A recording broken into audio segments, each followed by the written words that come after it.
The lights are off and away they go. Extremely loose. He's managed to hold on and they get. He missed the complete. He's crazy stuff. Side Freitas is on the grass on the infield before. He slides through. He tags Richard.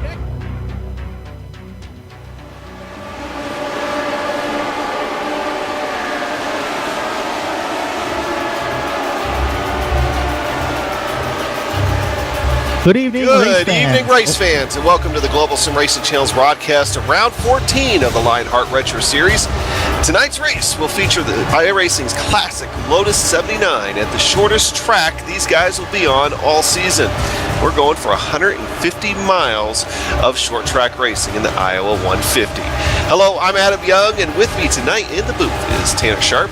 In the director's chair, Mr. Joe Peak, and he'll be featuring the wonderful cameras of Dougie Beard. Good evening to you, Tanner, and welcome to Newton, Iowa for the final race of the Midwestern U.S. stretch for the Retro Series. This must be the house that Rusty built, and it's a marvelous place to race. Tell us what it is about Iowa that makes this a favorite amongst real-life racers and iRacers alike. Good evening to you too, Adam, and welcome everybody, as this is one of my favorite racetracks personally to race on in any oval. It is the Iowa Speedway. It is a paved oval in Newton, Iowa, and it is a 7/8 mile racetrack, 0.875 miles to be exact, just east of Des Moines, Iowa. The track was designed with influence from Rusty Wallace and patterned after the Richmond International Speed Raceway, so I guess you could call us a sister track to Richmond. A short track where Wallace was very successful at. It has over 25,000 seats, as well as a unique multi-tiered recreational vehicle viewing area along the back stretch. The 4 turns these guys turn tonight, and in those corners of the racetrack is 12 to 14 degrees of banking, 10 degrees of banking on the front stretch, and 4 degrees of banking on the back stretch. So to get a little idea how to get around this joint with the Lotus 79, let's hop on board with our very own Lotus 79 of our GSRC here on the Global Sim Racing Channel. Hello everyone and welcome to the Global Sim Racing Channel. I'm Brian Yazek, taking you for a spin around the Iowa Speedway in the classic Lotus 79. So without further ado, here we go. Iowa Speedway is a fun, almost 9/10 of a mile speedway right out in the middle of cornfield America. Down here into turn 1, let it kind of float over that bump and then cut it down, find the yellow line for the hot lap. Kind of maybe for these cars, maybe run down the back stretch, middle of that. You don't need to go all the way up to the wall. Down here into turn 3, let it just roll out of the gas, maybe a hair. Catch the bottom, float it, and then driving it on out. Now, as the race progresses and the tires wear out, you might see guys move around this little place. So you might see guys down here into turn 1, stay up here in the second groove. Avoid that bump down there in turn 1 entirely, and then straight off of the corner. And then up here into turn 3, you might see guys all the way up here or anywhere in between the middle, top, or bottom. Off of turn 4, getting a nice straight shot, maybe pick up a draft across the line. That's going to complete our track guide here around the Iowa Speedway. I'm Brian Yazek. Enjoy the show.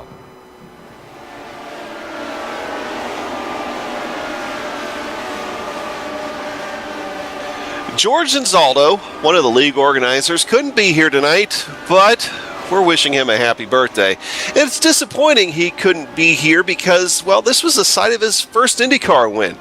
This will be the first time the Retro Series has visited Iowa, both in the new Lionheart Series and, at least to my knowledge, this series' predecessor, the Kart Retro Series.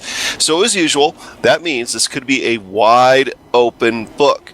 And one thing that we do know for sure, though, Tanner, are the race details. Yeah, absolutely. We are 14 races in out of 18 here tonight, and they're going to turn 172 laps here at the Iowa Speedway here.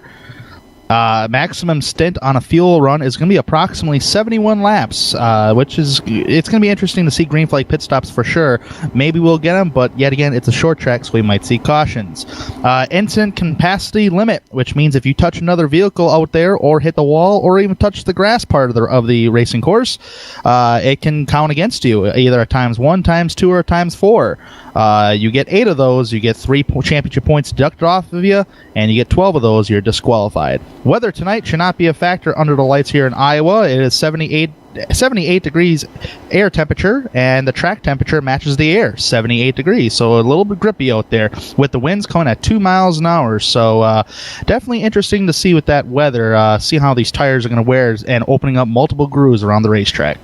Yeah, Tanner, and of course, we see that max stint there at 71 laps. That's what our intel is telling us that could be the longest stretch that these guys could go, but we're probably going to see the first pit window open up between laps 44 and 64. So there's something about that last 6 or 7 laps. Maybe it's the tires with the weather and everything else going on.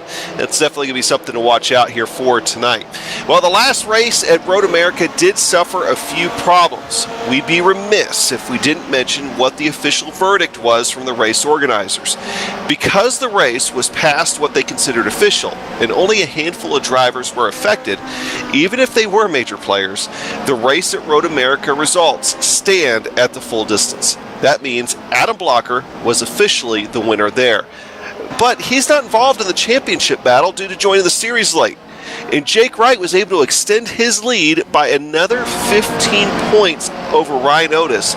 And with only 5 races left, including the one here tonight, Ryan Otis is going to have some luck go his way, and one race could swing things. This could be it, Tanner. I don't see Ryan Otis in the session here for tonight, so he might be missing the events here tonight unless he's able to get into the race here at the last minute. So we'll be keeping an eye to see if he comes in. Now, the battle between Jason Galvin, Dustin Wardlow, and Travis Jägerliner, that also tightened back up, and it's now a 3-horse race for third in points. Now, there's also a team championship on the line here for tonight, so let's take a look at that. What was looking like no-name racing running away with it behind Jake Wright starts to get a little more interesting, as they have now lost ground to everyone except Controlled Chaos. This is still their championship to lose, though, but they need solid finishes out of the Wright, Hassert, Daigle trio to complete the job. Race is definitely on for second place, though. And of course, this series does issue bonus points for winning the pole, leading a lap, leading the most laps, and one big thing that everybody watches out for, running an incident-free race. Now, Tanner, this marks our only short track race of the season, and from what we've been hearing, it might feel like it with a single groove racetrack here for tonight in a car that doesn't like to be upset. And we also have to face a track surface that goes through some pretty brutal winners. What's going to be the keys to victory tonight, and can Adam Blocker get his 3rd win in a row? Well, they're all very good questions, which we are going to find out tonight indeed. But I tell you what, the number one thing I'd be really concerned about these drivers is tires. Are you going to conserve those tires, or are you going to try to use them up? If you try to use them up, the guys who are conserving might come up and try to pass you. This track is not kind of tires whatsoever. This track is a little different than what its sister track Richmond is when it comes to tires. And in my opinion, when you do the tires, some drivers are kind of running the higher lane, but as the tires wear off, they start going to the bottom side of the racetrack. Now, if you watch NASCAR on iRacing, it's vice versa. You're on the bottom, and all of a sudden the tires wear off, you're on the high side, which can open some doors of multi-groove racing here at Iowa. And ever since the release of dynamic track surfaces, it has been multi-groove racing ever since. Secondly is, when do you want to pit? Are you going to be more concerned about your tires or more concerned about your fuel? It's a very tough question to ask, and that's something that's going to run through these drivers' minds here tonight. And as far as Adam Blocker is concerned, man, he's been dominant at almost every single track we go to. I think he was a dominant car back at Milwaukee. Did not get the checkered flag. Actually, finished outside the top 20. But, man, he's just been on a roll. Too much momentum carrying into this race. I believe he will be a factor tonight. Yeah, Tanner, and I'm going to throw our director Joe Peak here for a little bit of a loop. If we got about a minute left in the practice session, I want to take a look at the top 10 in the practice results here real quick as they stand, at least right now. And one of the things that you're going to see is a lot of names in the top part of this field. We got quite a few cars here for tonight. Right now, 30 cars have put down times that aren't normally up there as far as on the practice charts. And so we're going to have to see qualifying. I think is going to be very interesting coming up here in a few seconds. Yeah, absolutely. One driver I want to keep my eye on tonight for sure. He has been consistently here in the Lionheart Retro Series is Mr. Samuel Ryman, our very own Samuel Ryman. So far on top of the speed charts, up there in the top 3, third so far. And I'll tell you what, if he qualifies in the top 5, he'll be a contender for a win tonight, no doubt. Yeah, and of course you get to hear myself, Sean Ambrose, and Sam Ryman tomorrow night for the IMSA race at Imola. So definitely join us for that. That I think will be at about 8:45 Eastern time. So qualifying, getting ready to start. We'll have to see how our buddy Sam Ryman does here for today. But Ed Tutwiler is the winner of practice. We're talking about practice, man. Practice. Yeah, had to sneak that in there. Yeah, but sometimes those practice times in practice, man, they can give a driver a really good confidence booster. Man, I'm up there in the top 5 in practice. I know I can run these guys. It's just that practice and qualifying trim is always going to be different than race trim. This is a short track. There could be a lot of incidents out there tonight. So, I mean, you're fast. It's just, are you going to last? Yeah, and Daigle already spinning it around on his qualifying run here, and that's one thing that we were warned about by Sam Ryman is that cold tires are going to be a big problem here for tonight. And of course, these guys, when they start their qualifying run, they're on cold tires. Absolutely, a lot of these Lotus 79s, on road courses, they don't like cold tires. But once the tire build up and the heat starts building up in them tires, man, they're bad fast.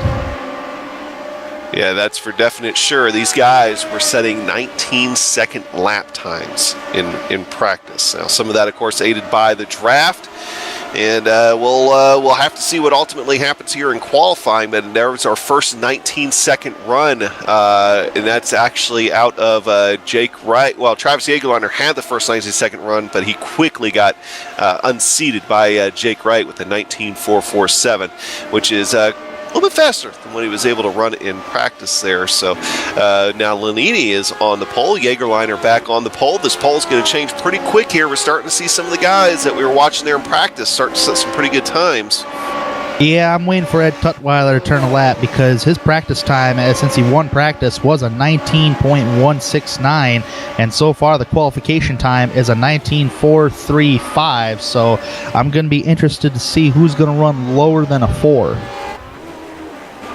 Now, Chris Lanini is one of those guys that we often don't really talk about as far as when it comes to qualifying, but he's actually sitting 10th in the points here so far this season. Now, Dan Guerin going to be up at the top, quickly unseated by Michael Goodman out there. He had a little bit of a rough time at Road America, looking to do something a little bit different here tonight. Now, quickly sitting on the provisional pole. Yeah, absolutely. Michael Goodman was actually running in the top 5 at Road America. He actually finished 7th at Road America, but still, it was a good, consistent run by Michael Goodman. Maybe I'm thinking of the race before that at that point. As I get into my 30s, my memory fails me sometimes. But now we got our camera on Joe Branch. Joe Branch has been a guy that's he's been pretty quick on these ovals and backs it into the wall, almost rolls it over. Commentator curse, unfortunately, for Joe Branch. I don't think he's going to have to try to get out there quickly and set at least a time out there. Now, Adam Blocker has now set his time. I believe he has completed or is getting ready to complete his. Yeah, he's on his second lap. Nope, he's calling it quits. He's calling it quits. He's on the apron. So that's pretty uncharacteristic of Adam Blocker from what we've seen out of him so far. He's gonna be mid-pack to start this race. I just threw away my stat sheet there, Adam. I seriously did. I mean, look at this. Look at the practice times and where they positioned in practice, and look how they qualified. I mean, you got only one guy that was top 5 in practice, and that was Michael Goodman, and he's qualified in the top 5. Everybody else outside the top 5, or heck, even outside the top 10. Yeah, and I'd have to think that some of this might be strategy, almost kind of try and play it like a stock car restrictor plate race. And I think some of these guys purposely wanted to be in the back in order to... Oh, yeah, absolutely. It's crazy to see, but it could be strategy too. Let these guys wreck up ahead first and kind of see what happens. I mean, I do tend to see some caution flags here tonight. Well, with that being said, we got about less than a minute until qualification here tonight at the Iowa Speedway, and that's going to be one thing I'm going to keep an eye on once we start taking the green flag, is going to be tires. Who's going to be the ones that are going to conserve? According to the speed charts here, where did Ed Tutwiler qualify? He qualified back in the 23rd position. He even took the qualification time. So, Adam, I'm going to be curious to see these drivers who took a good practice time. I'm going to see how well they actually do, trying to drive themselves up towards the front or stay in the back the entire race until the time is right. Yeah, and I think we're seeing that especially out of the likes of Mark Muck and Christopher here for tonight. So with that, I think it's safe to go ahead and call the grid. 3, 2, 1, qualifying officially over. Starting on the pole here toward tonight with a 19.376. You'll find Michael Goodman. Starting to the outside of him, Dan Guerin. How about that front row? Absolutely. And what about Andrew Kinsella? I mean, we don't see Andrew up there too often starting up towards the front. He's going to start third. Travis Jageliner will start fourth. Chris Lanini starting fifth, and Jake Wright starting outside of him. We'll have to see what Jake Wright can do early. Yeah, Jack Bogan's going to start seventh tonight, and Pierre Deigel will start eighth. Starting ninth, Big Joe Hassert, and outside him will be Joe Branch. Tony Schoen will start outside the top 10 in 11th tonight, along side by side with Jason Galvin starting 12th. And Bob Mike is starting in 13th position here for tonight, row 7. Outside of him, the teammate to our dear friend Patrick Taylor, who will be driving Robert Bluen, who will be driving a blacked out car in his memory here for the rest of the season. Matthew Mercer will start in 15th tonight, and Road America winner and on a hot streak, Adam Blocker will start 16th. Yeah, pretty deep in the field for Adam Blocker. Sammy Ryman, and this might definitely be a strategy move for Sammy Ryman starting this far back. 17th position, he's going to look to avoid trouble early. Outside him will be Frank Beezer. Peter Edwins will start 19th tonight, and rounding out this top 20 of cars, Scott A. Johnson. And now starting in 21st position, row 11, Bart Workman. Ron Hacker starting alongside him. Fastest car in practice, Ed Tutwiler qualifies into the 23rd position here tonight, and he'll be side by side with Scott Bolster in 24th. And 25th position, Vincent Blumenthal. Outside of him, Dustin Wardlow. David Altman, the last driver to take a qualification time, will line up 27th. Christopher will round out 28th. Mark Amick, 29th. And rounding out this 30-car field, Dylan McKenna. Dylan has one of my favorite paint schemes in this series. It will be very distinctive if we ever see it here for tonight. All right, so the cars are rolling on pit road. Being a short track, we'll get 2 pace laps here before everything goes. And, of course, then the story, as soon as we hit that green flag, will be the I think could be the problem here for tonight. These guys getting going on cold tires. So this could be a very interesting start, Tanner. Yeah, absolutely. And if any of these drivers have any crew chiefs or spotters out there, right now they're probably biting their fingernails because they do not know what's going to happen headed down into turn number 1. Usually turn 1 and 2 are the treacherous parts of the racetrack, and it gets even more treacherous once you hit 3 and 4. But like you said, these cars do not like cold tires. I just wonder how much these guys are going to take it easy in the opening laps and then let them loose as about 5-10 laps into the race.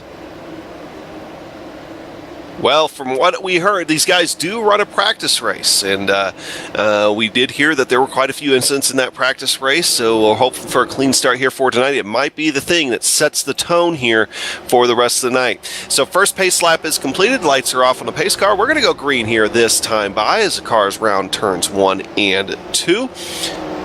And turn 1, especially if you end up stuck on the high line here early on, there's a lot of bumps out there in turn 1, isn't there, Tanner, that could upset these cars? Yep, the higher you go down in turns 1 and 2, the bumpier it gets. So you don't want to go too high up because these cars, especially these Lotus 79s, I know the NASCARs don't like the bumps, but these Lotus 79s do not like those bumps. So try to avoid that higher line down in turns 1 and 2. 3 and 4, it's a little more smoother. But here we go, Adam. Pace car's about to take a hard left. It's going to be all Michael Goodman on the front row with Dan Garrett. Yeah, that Mustang iRacing pace car is off. Michael Goodman slowing him up here to start. He gets a good jump. He is out and out in front of Dan Guerin. It looks like Dan Guerin's going to go ahead and slip in behind him going into turn 1. Michael Goodman already going to the low line. We were told that might not be the strategy some guys play. Indeed, he gets a little bit loose in that low line. Dan Guerin's going to be able to get to the outside of him and be able to possibly lead this field around going into turn 1. And that is, indeed, he does. He's across the start-finish line. And now Michael Goodman's going to have to fight off Andrew Kinsella outside of turn 1 and 2. He's going to go ahead and take second. And now Michael Goodman back to third. And my man, Andrew Kinsella challenging for that top spot on the higher line of the racetrack. I think he might get the run here, utilizing the draft. There is a draft here at Iowa, believe it or not. He's trying to get to that, utilizing that draft, going a little higher than what Guerin's going to be.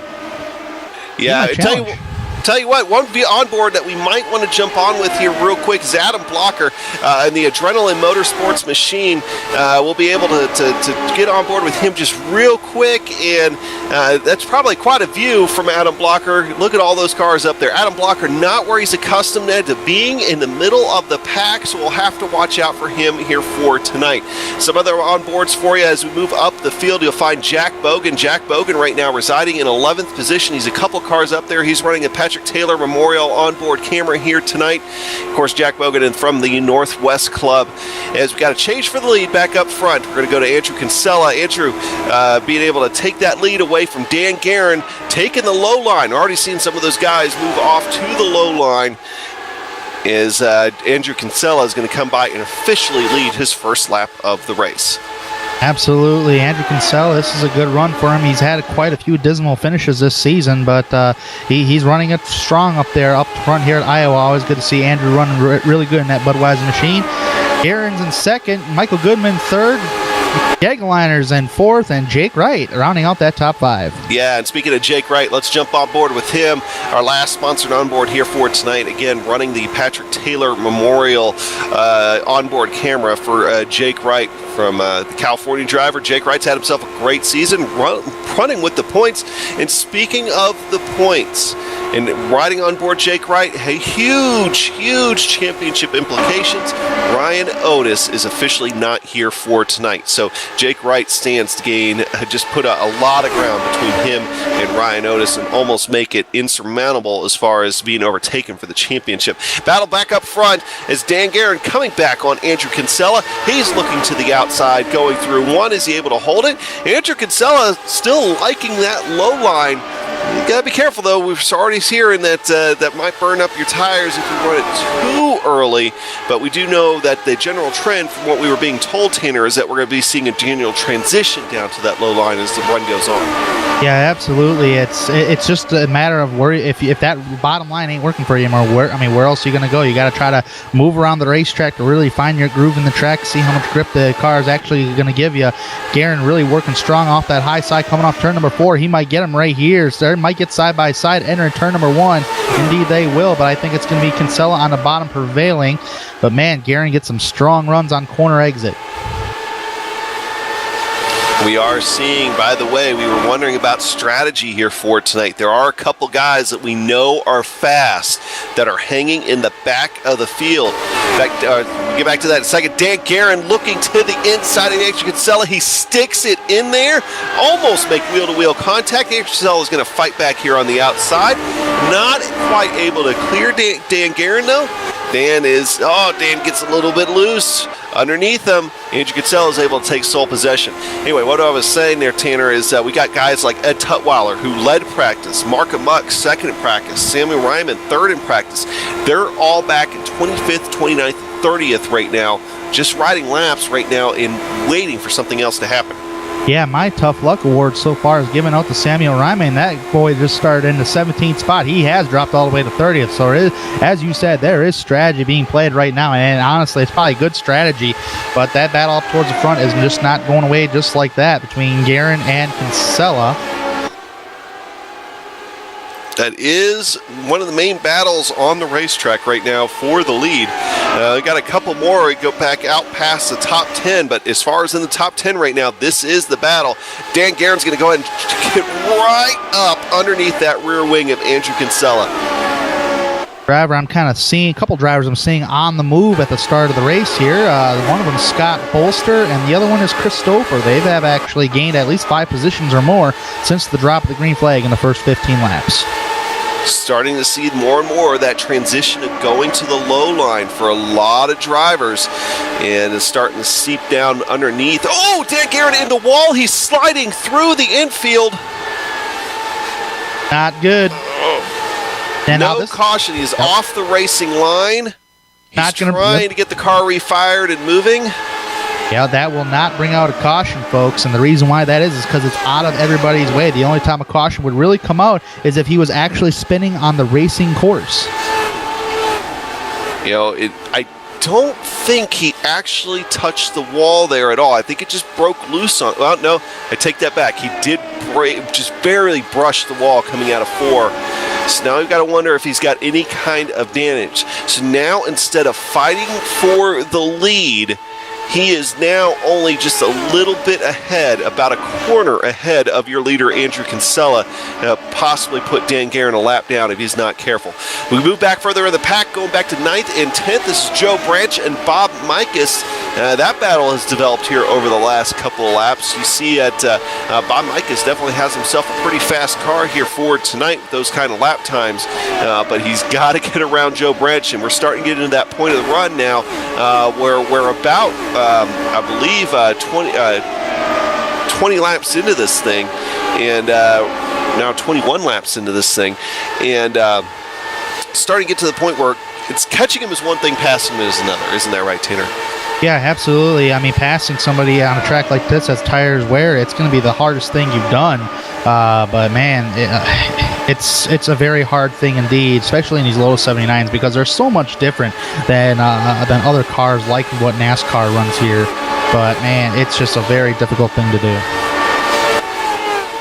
All right, well now Bob Mikus starting to fall back a little bit into the clutches of Tony Schoen, but we move up front just a little bit more. We find Jake Wright with Joe Hassert. That's the battle on your screen. Is Jake Wright, I believe, is just got around Joe Hassert just a second ago. Jake Wright trying to do a little something here early. He didn't qualify up as far to the front as we're used to seeing Jake Wright going, but really all he needs to have is just a good night. Now Travis Jaegerleiner is about almost a second up on Jake Wright. He's looking across the rear wing of Jake Wright. That's Big Joe Hassert there right behind him. And Joe not quite able to do anything with it. Joe just kind of sticking on that high line here so far. He definitely is. And caution on the speedway. Oh, caution is out on speedway. Trying to find it. Christopher is on his lid. That's like almost 2 weeks in a row he's had some kind of incident. And it looks he's underneath Peter Edwins there, I think, here going into 1. Peter Edwards, I'm not sure he knew he was there, comes down on him. Christopher goes on the wall and slides for a little bit on his roll bar. Not sure who that blue and yellow car behind him was. I think it might have been Ron Hacker. Yeah, that was Ron Hacker. We need an onboard with Ron Hacker because this is truly amazing, but I do believe he did hit the wall, though. He did get contact. Yeah, we need to stay on with him, actually, here for just right along with him for a minute. Just bouncing off the wall. I'm just going to go ahead and ride the wall for a little while. Hashtag wall riding. I think that brings new definition to it, but his car is hurt. I think Ron Hacker is done for the night. It was crabbing there after he got off the wall. Ooh, mixtures of pit stops, Adam. Different strategies already trying to come into play. Joe Branch, Tony Schoen, Robert Bluen, Scott Johnson, Matthew Mercer, Bart Workman, Dustin Wardlow, Vincent Blumenthal, and Dan Guerin, all hitting pit road. It'd be very, very interesting to see what these guys can do here with fresh tires when we get back to green. And we'll do that after this break.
Chris Stouffer has decided to call it a night after contact between him and Peter Edwards bringing out this latest caution.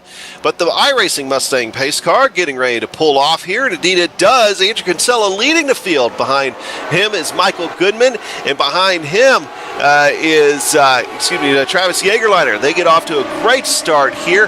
Andrew Kinsella taking the field down through 1 and 2. Top 19 cars as of right now are on the oldest tires, working on almost 30 laps into this run so far. 4 of everybody else is on 4 tires. I'm just curious how well they do, such as guys like Joe Branch, Tony Schoen, Robert Bluen, and Scott Johnson. Yeah, Pierre Daigle, I think, got very, very close to that turn 4 wall. Travis Jagerliner, I think, kind of slowing things up just a little bit on that outside line. He's able to keep a hold of it here. Is behind him, you'll find Jake Wright's 5-car pack here. Is these guys on these older tires starting to have a little bit of trouble with turn 4. It looks like maybe tightening up on them. It is tightening up indeed, and these guys are all over each other. Right now, Jake Wright is under attack from Jason Galvin entering turn number 3. It looks like he's making that bottom line really work. Almost 3-wide situation. For a moment there was Jagerliner and Wright. With Galvin on the bottom, Galvin gets that position over those 2 drivers side by side between Jason Galvin and Travis Jagerliner. Yeah, those guys just cannot seem to get away from each other right now. As Big Joe Hassert has broken away from that pack. He's now out in front of them by a couple tenths of a second. And then back there now, Jason trouble, Galvin. turn 4. Oh, he's in the wall. Trouble, huge crash. Lanini. Oh, yeah, that was... And they're still wrecking on the front straightaway. No Frank caution. Beezer's in the wall. Ooh, yeah. Frank Beezer actually stuck in the wall on that one. And we got to go to the replay here. And I tell you what, that was some contact between 2 drivers. That was Chris Lalini and Bob Mikus. That was a netcode deal. Yeah, it very much a netcode. They were just quite a bit off each other, but it shot Chris Lalini into the wall. And unfortunately, behind Caution on him, the speedway. Jack Bogan just had nowhere to go.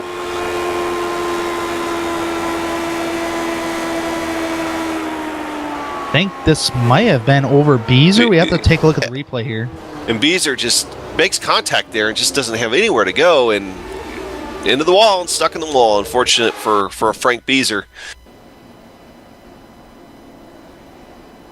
Yeah, this is for Frank Beezer on the front stretch here. That car just stuck like a magnet to the outside wall, and unfortunately, I believe his day may be done. And I think everybody is coming down pit road, even except the guys that did before, except Andrew Kinsella, Michael Goodman, and Bob Mikus staying out there. That's going to be your top 3 when we come back. And look who's already up to 4th position. He started toward the back of the field. He was riding around in 30th position for a while, but he's going to come back in 4th position unless he decides to come down pit road and stay in the back. That's going to be Samuel Ryman and Joe Branch now behind him. So that'll be back the first cars that pitted just a little bit when we start getting back to Tony Schoen and them. So another mix of interesting pit strategy here. And now everybody is pretty much on different cycles. Now, that could be very interesting things, Tanner, if we end up getting a really long green flag run and these guys have to make green flag pit stops. Man, if I was a crew chief, my head would be spinning right now. But I tell you what, the top 3 drivers, it's going to be very interesting to see how good they're going to be out towards the front compared to drivers like Big Joe Hazard, Bob, and Jason Galvin. And I do believe Samuel Ryman did go down pit road. Actually, no, he's actually, yeah, he did. He went down pit road. So as the field is now resetting, so this is an interesting call. It really is. And Samuel Ryman, yep, he still stayed out. Well, that's what they pay crew chiefs the big bucks for. Absolutely, and the guys who just came down for 4 fresh tires, they will line up 12th on back. So this is going to be an interesting call because I wonder how that was not enough green flag laps to really determine if tires was the big factor. I think the way this is playing out, this race with caution flags, it's turning out to be a track position race. Well, so far, that definitely seems to be the case. at least until we start seeing attrition really start to take its role. And so far, we have at least 5 drivers that are either in the pits for repairs or have called it a night. So attrition already playing a role very early in this one. We're only lap 36, getting ready to hit 37 here of 172 for the Iowa 150 on this Thursday evening out there. And we were mentioning the weather, and the weather here, of course, being at night, track temperature is the same as the air temperature, at least 78 degrees, at least when a car is not running over top of it. If this track surface, though, is accustomed to seeing temperatures much colder than this, being in Iowa, is that a part of the reason why this track surface has just become so abrasive over the years, Tanner? The weather, usually with the snow, it really affects the track surfaces as years go on. But we do race on the virtual world of the real life aspect of the racetrack. Everything's laser scanned to the real life track, so obviously we ain't gonna get any snow here on iRacing. But racetrack does change. Tracks like Iowa and Chicagoland Speedway, where the tracks change due to weather and snows and all that. So and it gets really bumpy over time. So weather does play a huge factor on track surfaces. Hashtag snow confirmed. Yes. Okay. I hope so. Oh, could you imagine this Lotus 79 on? If that's the case, they need to get snowmobiles on iRacing. Well, I'm just saying, it's happened at Bristol before. Yeah, that's true. We even get Kyle Busch to go do snow angels out in the start-finish line. Even when it rains too, rain does have a big factor, especially with them seams on racetracks like Auto Club, especially here at Iowa. Kansas was a big one before it got repaved with the seams, and it would rain. That would be a big thing. All right, well, lights are off on the pace car. They're going down the backstretch. Once again, your top 5, Kinsella, Goodman, Mikas, Ryman, and Joe Branch. That's going to be your top 5 when we go back to green here in just a minute. We're just waiting for that Mustang pace car to make that trip down pit road, and then we'll see what kind of jump Andrew Kinsella is able to get on the field. Mustang pace car is away. Andrew Kinsella is away too. He's going to try to get as big of a jump as he can here, especially being on those older tires. Remember, your top 4 have not, or at least top 3, have not pitted at all yet. I believe Samuel Ryman might have pitted under that first caution there. So Andrew Kinsella is away in that Budweiser machine, and Michael Goodman behind him. Your top 5 are pretty well settled down. We're going to go back to 7th and 8th position. That's Bart Workman, Dan Garrett, Scott Johnson. They're back there right now fighting for 7th, 8th, and 9th positions. And they're going to settle down for just a second. Just as I say that, Scott Johnson's going to take a look to the inside of Dan Garrett. It is craziness for Bart Workman, behind Bart Workman, where Dan Guerin and Scott Johnson are, and on back, almost close contact quarters between Guerin and Workman, but they seem to be playing themselves out here by giving each other much room as possible. Dustin Wardlaw, Dewar's Candy Machine on the high side. This is the highest he's been all race long, cracking the top 10. Oh, into the wall goes another vehicle, into the infield. I believe that was Scott Johnson. Into the inside wall, very hard, a lot of damage on that, and he looks like he knocked the toe out, and one of the wheels is just very crooked. He's out for this race. Yeah, unfortunately, that also did not bring out a caution, so that's going to obviously hurt any kind of chances he had. Not any more than probably that inside wall done. I believe he is taking a tow and calling it. At least he'll at least wait to probably see what kind of damage is done, what kind of repairs can be made. So once again, your now top 10 is settling down. We got to go back to 10th and 11th here. This is Vincent Blumenthal and Big Joe Hassard out there. Vincent Blumenthal stuck on the high line. Jason Galvin's also going to sneak around him here.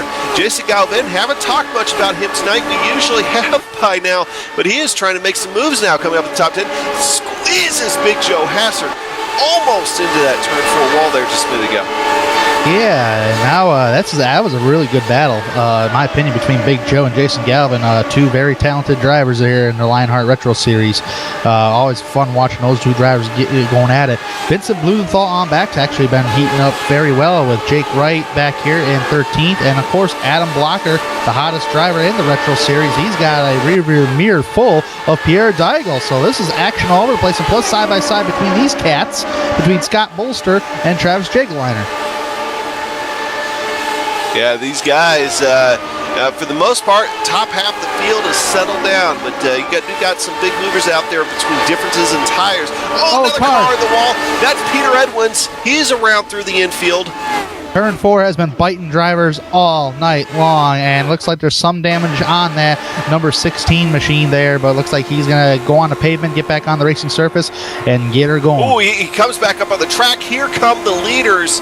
Andrew Kinsella, almost cut down in front of the leaders. Thankfully, he's back on the high line. He is away from them now, as we're still riding on board here under the replay. You can see just kind of what a wild ride Peter Edwins took. I don't think that car is quite driving straight now after that contact with the wall. All right, Adam, we're to the point of the race where I gotta say tires ain't meaning a whole heck of a lot on the racetrack right now, because Samuel Ryman, Bob Mikas, Michael Goodman, and Andrew Kinsella are still holding their top 4 spots. Yeah, just to put a final period on the Peter Edwins story, he did eventually get it down to the apron and is taking a tow. His night might be done in that Lotus 79 machine. So now things still settled up toward the front of the field. Andrew Kinsella still in the lead with Michael Goodman only a couple tenths of a second behind him. So Samuel Ryman, I think, right where he wanted to be. He was admittedly was just trying to figure out exactly what he wanted to do here for tonight. Well, I think he made a good decision, and he's got some track position now.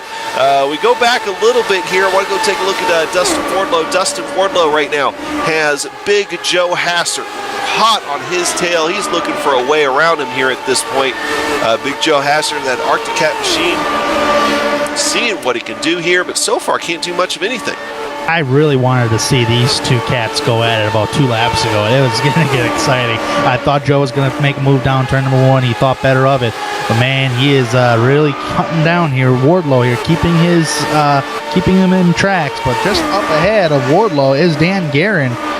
So if this might be turn out to a 3-car battle, if maybe a 4-car battle if Jason Galvin joins. Just looking around here is trying to find another battle for you guys to watch. Go over to Adam Blocker. Is Adam Blocker now looking underneath Vincent Blumenthal? We're right on board Adam Blocker in that Adrenaline Motorsports onboard camera here, carrying that onboard camera for us here for this evening. We're looking over top of the roll bar over top of Adam Blocker's helmet. Just can't see another one of those guys that we're already at the point of the run where it's like, you know, we said it before, catching him is one thing, passing him is another, and we're starting to see that transition in a one-groove racetrack here with that low line definitely taking precedence. Ooh, man, Guerin is sort of in the trouble spot right here. He got a little tight coming off turn number 4, very tight, and it slowed his momentum, which is now going to allow Big Joe Hassert to get underneath Guerin. This is 2 spots. Oh, Big Joe washing up. Yee-hee. Man, oh man, and right now Galvin had a checkup. Yeah, Galvin had a checkup big way to avoid him. Oh man, Big Joe might be, oh man. Every time these cats get off turn number 4, man, I just feel like they're going to pound that outside wall. Holy cow. Galvin's going underneath Big Joe here, trying to make that stick. Looks like Big Joe's going to have the run on corner exit. Ever so close, ever so fast. Down turn number 3 between Galvin and Big Joe. Racing hard side by side. That is for position number top 10 spot on the speedway, 410. Yep. And with that, we'll go ahead and go back to Vincent Blumenthal and Adam Blocker. They're running side by side. Adam Blocker was finally able to get a good, decent look, but now, of course, as soon as we go to it, he had to relent just a little bit and give up the ground to Vincent Blumenthal. Vincent Blumenthal able to defend that 13th position. Just behind him, Scott Bolster now taking a look underneath Pierre Daigle. Pierre Daigle is one of those guys that really kind of wants to have a good run here for tonight for that no-name racing team to help kind of bolster their standings and try to at least have a chance of putting some ground between them and AGR Motorsports for that team championship. Oh man, Adam Blocker took advantage of a mistake on Vincent Blumenthal. Vincent Blumenthal must have checked up heavenly down in turn 1 and 2, which is now going to allow Blocker to get side by side. Blocker still trying to get underneath them, not going to work. That high line paying dividends to Vincent Blumenthal. But man, it just seems like this is how you're going to pass. Let that driver make a mistake, try to take advantage of it. And indeed, as the run goes along, we might start seeing more mistakes out of these guys. Absolutely. And yeah, Michael Goodman has been closing on the leader of Andrew Kinsella. Goodman, our pole sitter for the evening here tonight, riding in the tracks of Andrew Kinsella, might be challenging for the race lead. And actually, he's going to get a decent run off turn number 2. Is he going to go for it down turn number 3? Yes, he will. Side by side for the top spot on the speedway once again here tonight at Iowa to the line. Ooh, that was ever so close. I think Kinsella did get him to the line. Yes, he did. By 4/100ths of a second. Ooh, and drifting up the racetrack on corner exit was Michael Goodman and Andrew Kinsella. Kinsella almost tapping the outside wall. Kinsella's now going to pinch him down to the bottom, try to shake him off. It's a really good battle for the race lead. Yeah, you just see Michael Goodman just kind of creeped up on him and just pounced just like a cat whenever he saw the opportunity. But Andrew Kinsella able to defend that race lead right now. One thing I noticed out of that, Tanner, was it seemed like that with Michael Goodman, when he tried to make that move on the inside, he couldn't get that run off 4, and that ended up being the difference with Michael Goodman having to pinch his car down a little bit.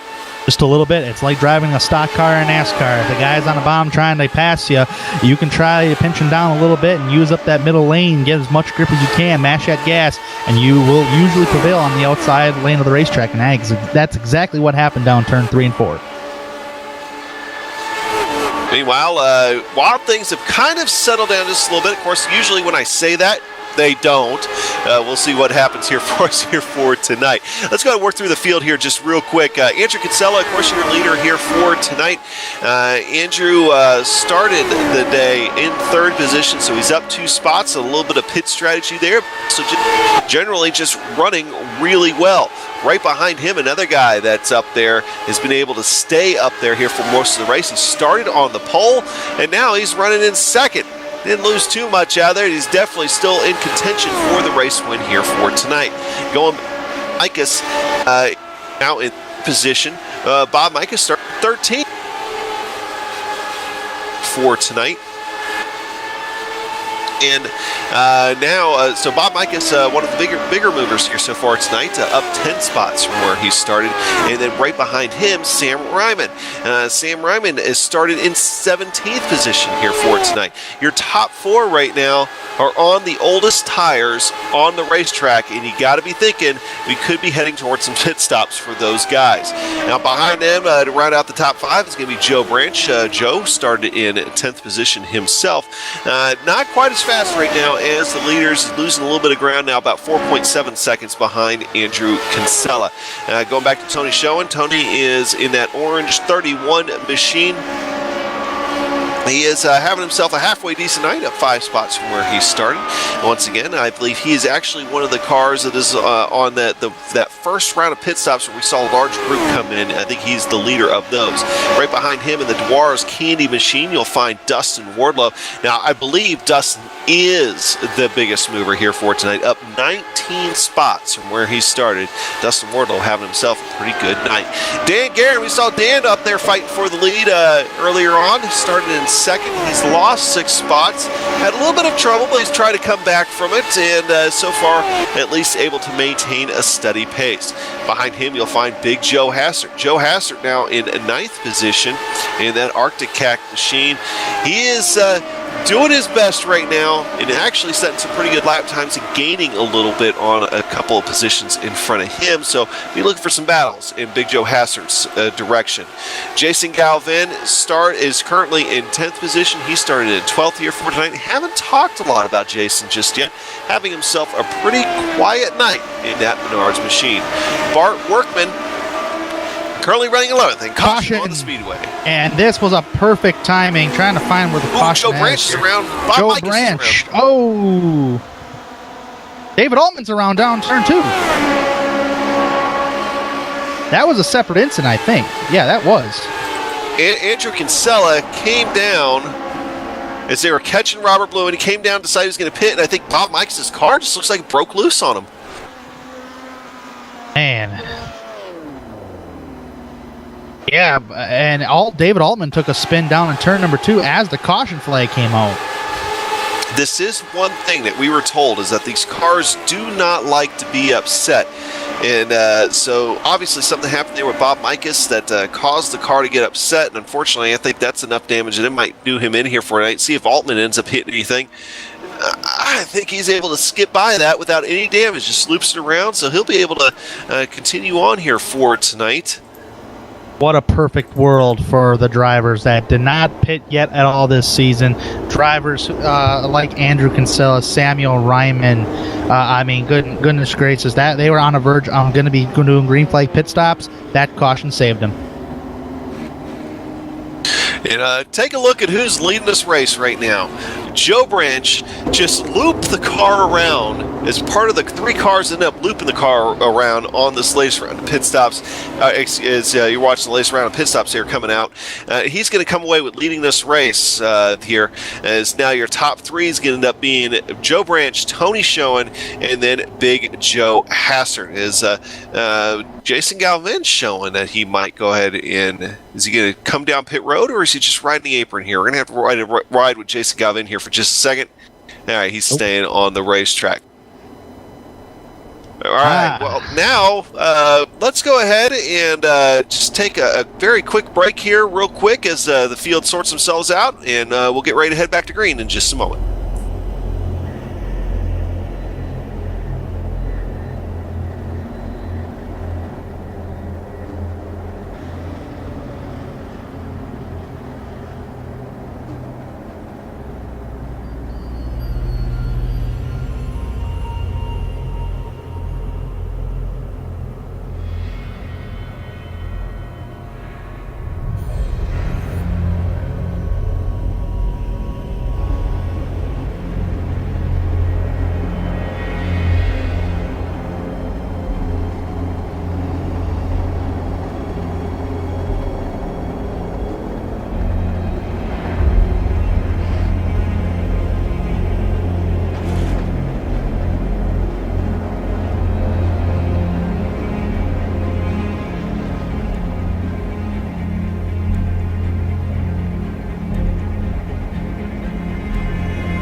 And lights are off on the iRacing Mustang Pace Car.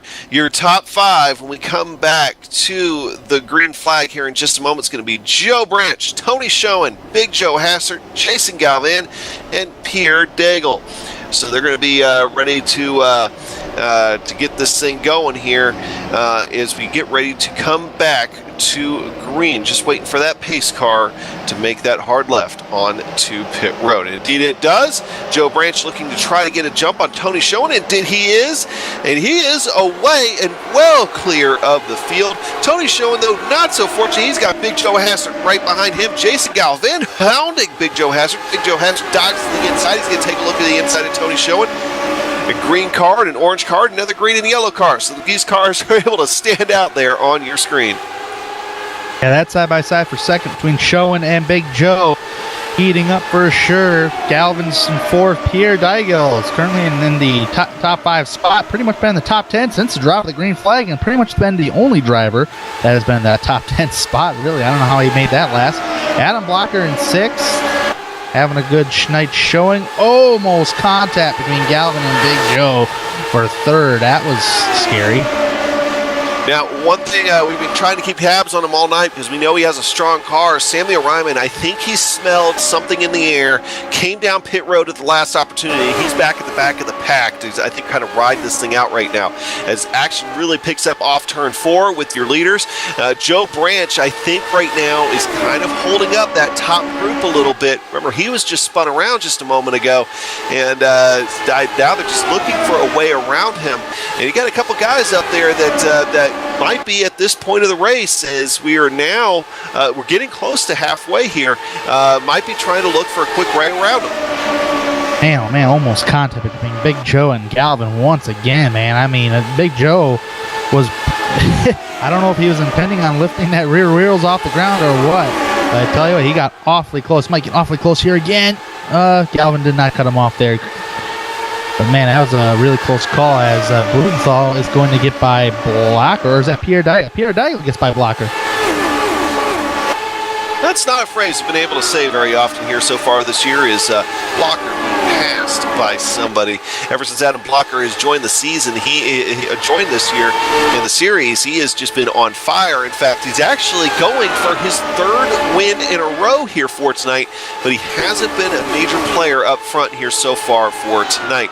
Meanwhile, back up front, Tony Schoen back all over the rear wing of Joe Branch. Now, as soon as I can say it, there's a little bit of separation knocked down between them, but Tony Schoen does get a good run off 4. Tony Schoen just running that high line. He's still trusting that high line through 1 and 2.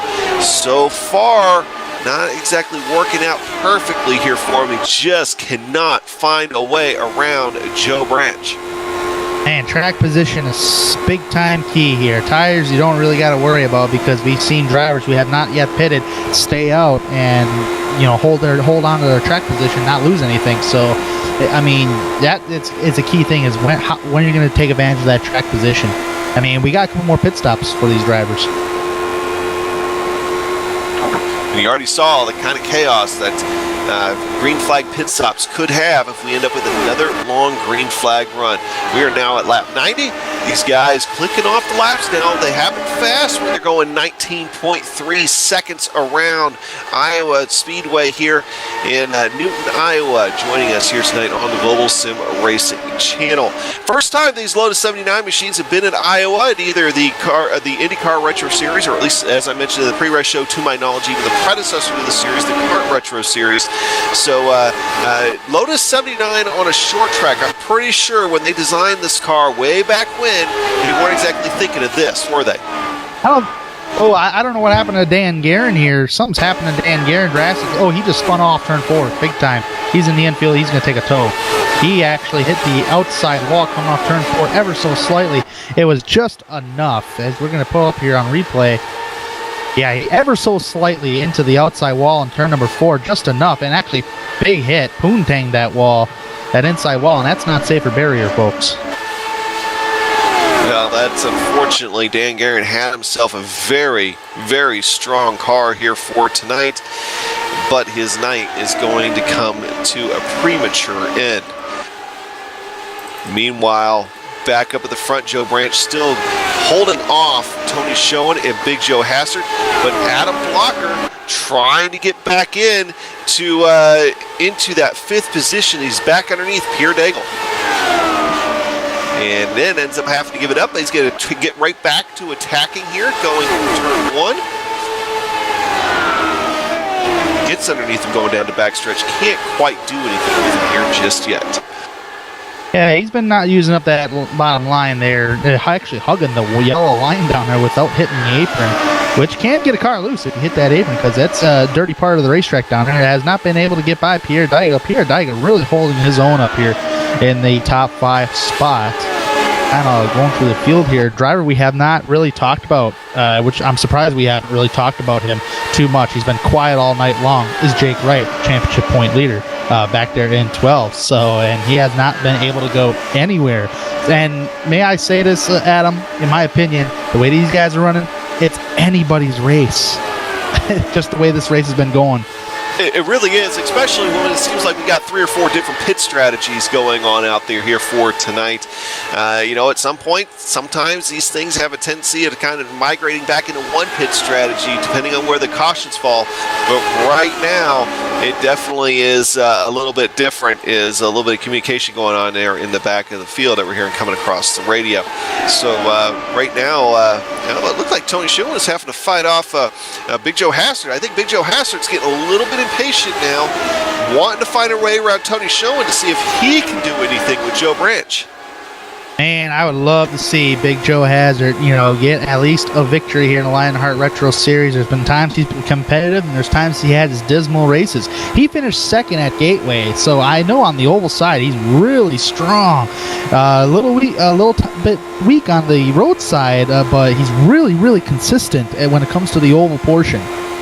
Yeah, don't forget that he was running well at Indianapolis when these guys did their own Indy 500. He was involved in that big last lap crash that we had in that race, and he was running well there too. So he knows how to get around these ovals here, and right now looking to try to do something. There's all top 4 cars right there fit onto your screen. So very, very tight battle up front here for this evening. We'll see if there are any other big battles going on out there. No, this is still the battle on the racetrack right now for the top 3 positions between Joe Branch, Tony Schoen, and Big Joe Hassard. Man, I don't care who you are. Just watching these drivers up here in the booth with you, Adam, man, and these guys are trying to pass each other. I've seen Adam Blocker really try on Pierre Deigel, and we all know how Adam Blocker, how good he really is on oval and road. He can't get it done here on the to get by Pierre Deigel, man. I mean, he's tried, but he just cannot make that pass. So track position is just so key. I cannot document that enough. Holy cow! It just surprises me. Well, let's jump on board here, Jake Wright, real quick with that Adrenaline Motorsports onboard camera here for this evening. I want to mention that Jake Wright, even though he's in 12th position, any points he gets tonight are to the good compared to Ryan Otis. Ryan Otis did not make the race here for tonight, second in points, and he had no more races. Green flag pit stops are going down. Joe Branch is off the track.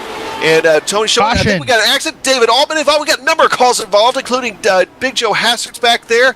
Oh, Pierre Daigel's on his lid. Tudweiler, he was fast. Jason Galvin involved. Oh, my goodness. What in the world happened? Oh, I know drivers were planning on hitting. Sounds like Joe Hassard might have gotten loose. He was saying that as soon as... Oh, wild ride there from Pierre Daigel. Saying as soon as he didn't have draft in the front end of his car, man, Adam Blocker went around to try to avoid that wreck. Who else went around here? That was David Altman went around too. Just going in, and I don't think he was quite expecting the car to be that loose.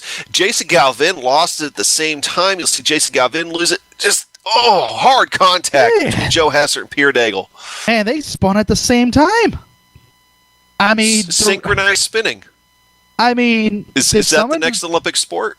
Did somebody throw oil down in turn number 3? Any track official call that? I mean, good Lord, everybody spun. That changes the complexity of this race, and we mentioned everybody being on different pit strategies. They are no longer. The only driver that stayed out here is Travis Jagerliner. He's going to be your leader unless he decides to come down pit road. Everybody else has come down pit road, and now things really get shooken up, and now track position becomes even more important, Tanner.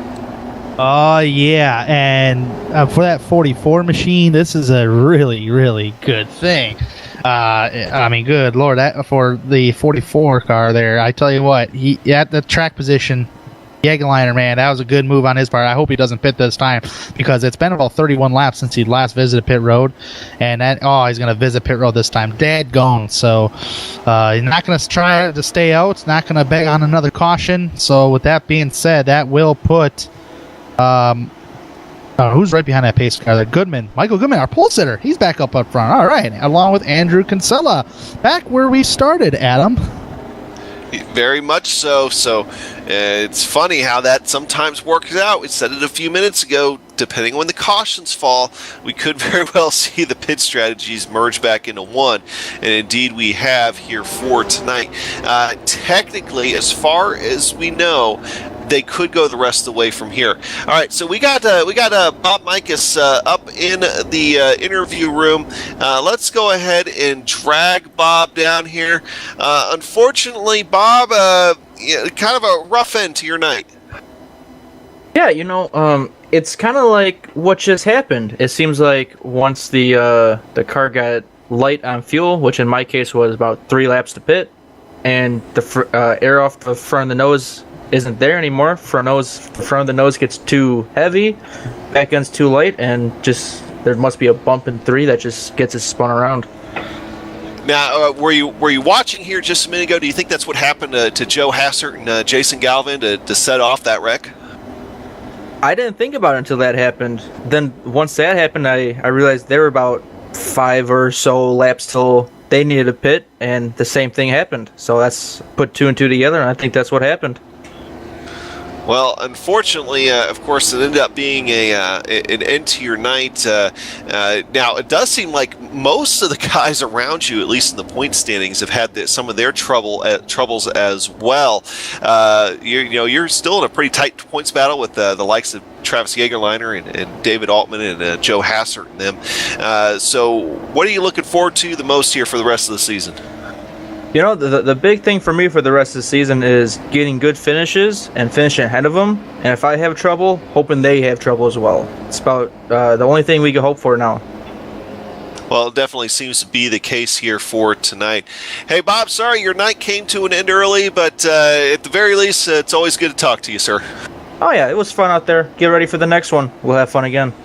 All right, we'll see you next month in Alabama at Barber Motorsports Park. So thanks, Bob Mikus, for joining us here tonight. And now look up front, and we'll see if the lights are off in the pace car, and indeed they are. So your top 5, when we get ready to come back to green here, is going to be Michael Goodman, Andrew Kinsella, Joe Branch, Tustin Wardlow, and Jake Wright. That really shook things up. Yeah, I mean, totally different players than what we've seen about, 25 laps ago there, Adam. Right now, we're kind of back up from where we started the race between Goodman and Kinsella, who were battling at the first portion of the race. Pace car's about to turn left. Alrighty, so here we go. We'll see if Michael Goodman's able to get a good start. He's led some laps. Andrew Kinsella has led some laps. And Joe Branch has led some laps. So a pretty competitive now top half of the field. Michael Goodman gets a great jump going down into 1. We'll see if he's able to sustain that over Andrew Kinsella. Looks like a good couple tenths of a second gap there a little bit, but sometimes a draft, even on this short track, can be the great equalizer, and we'll see how fast he's able to do something with him here coming up. Unfortunately, 17 cars are all that remain in this race here right now, as the attrition is definitely taking its toll. And unfortunately, some big names are out in this as well. Meanwhile, back up front, Michael Goodman and Andrew Kinsella continue to see a little bit of separation between them, but it does look like that's stabilized out. Now about a quarter of a second between Michael Goodman and Andrew Kinsella. We'll keep an eye on that big gap, and you got to go back another 0.3 of a second before you find the likes of Joe Branch. Tanner?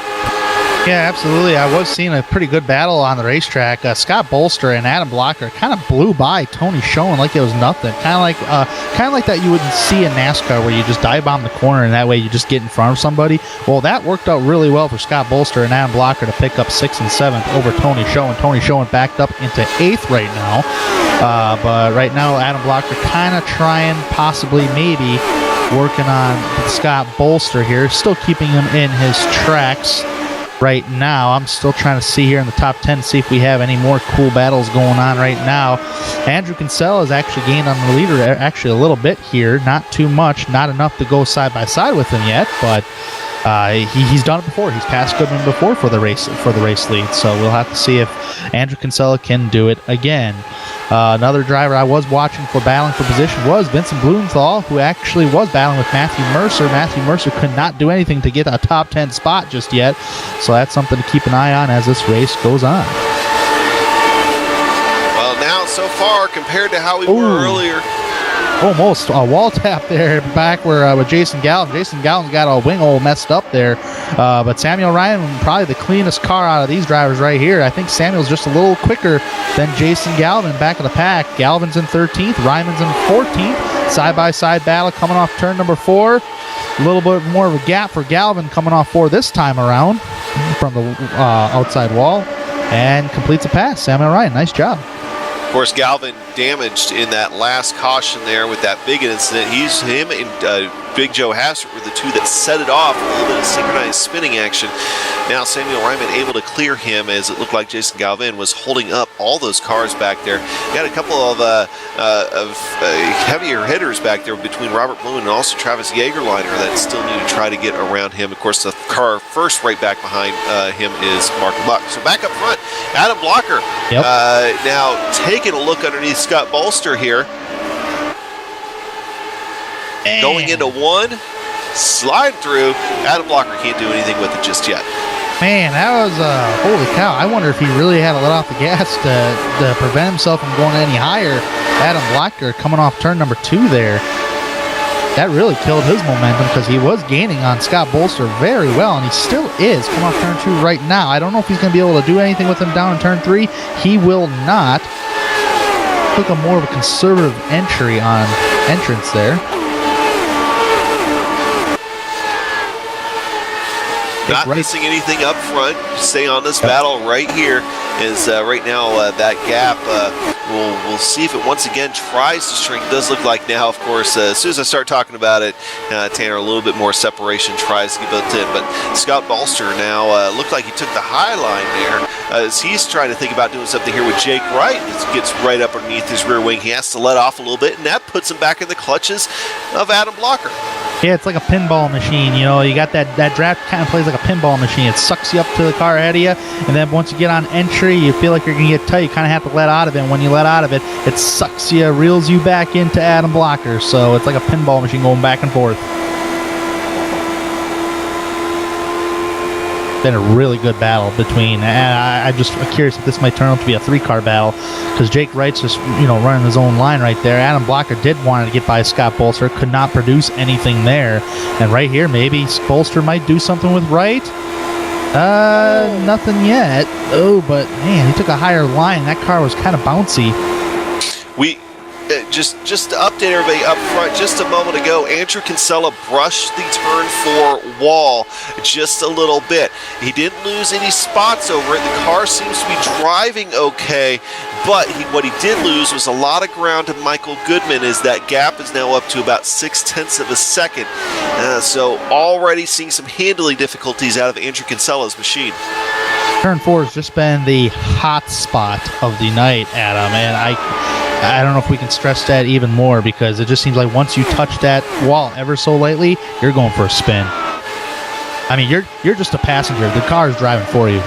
Yeah, we've seen that several times. Thankfully, Andrew Kinsella was able to avoid it there that last time, but there's only so many times you can tempt fate out of that kind of scenario. Hey, one guy I really want to talk about here, I know we've talked a lot about him here for tonight, but Samuel Ryman back in 13th position. When he finally was able to clear Jason Galvin, he just started setting sail, and he has been one of the faster cars on the racetrack here the last little bit. Gets really close to that turn 4 wall there. He's trying to do something with those guys, so we'll be looking for him maybe to try to get up in the top 10 here before too long, as I think he's got Dylan McKenna, Matthew Mercer, and Vincent Blumenthal now in his sights. Okay, so we're going to go back up. That gap still wide here between Michael Goodman and Andrew Kinsella, going back now to that battle there between Scott Bolster and Jake Wright. Scott Bolster finally taking a look, See if he's able to do anything here with it.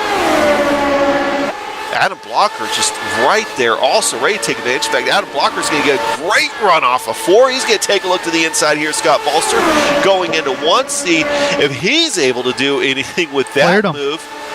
He cleared him. He got him right there. Good move by Adam Blocker. That was a really nice move to dive it in there as hard as you can. And he finally got clear of him in the middle of the corner. And wasn't 100% sure by the time he got on exit. But, man, he got him.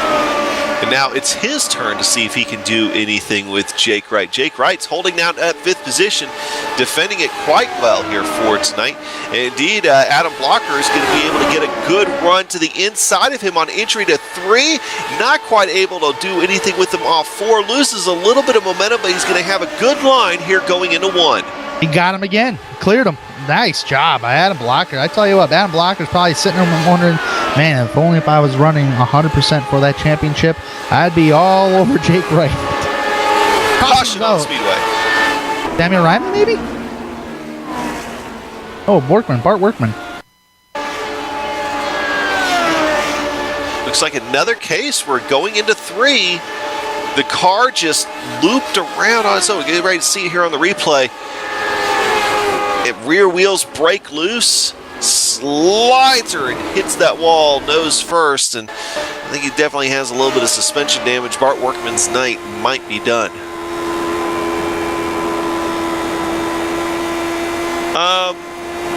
Have we gone plaid?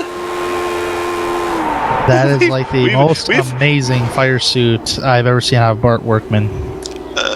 I'm going to have to give Barton a really hard time about that driving suit the next time I talk to Clown him. Suit. Hey, that new movie, it's coming out.